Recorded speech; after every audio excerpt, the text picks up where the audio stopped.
6 ਦੇ ਨਾਲ।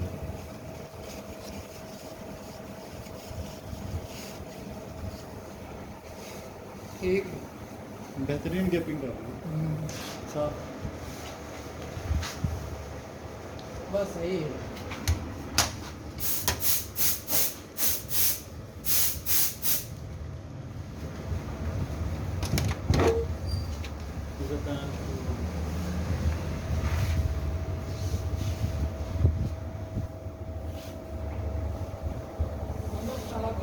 आधा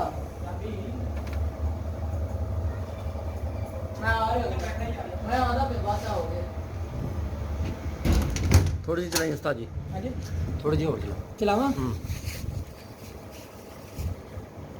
चलो जल्दी में आ रहा है बात के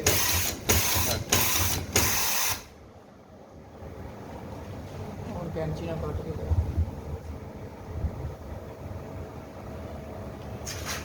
ठीक हो गया।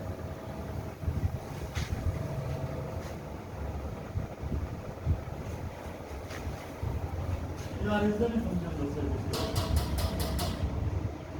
इंदा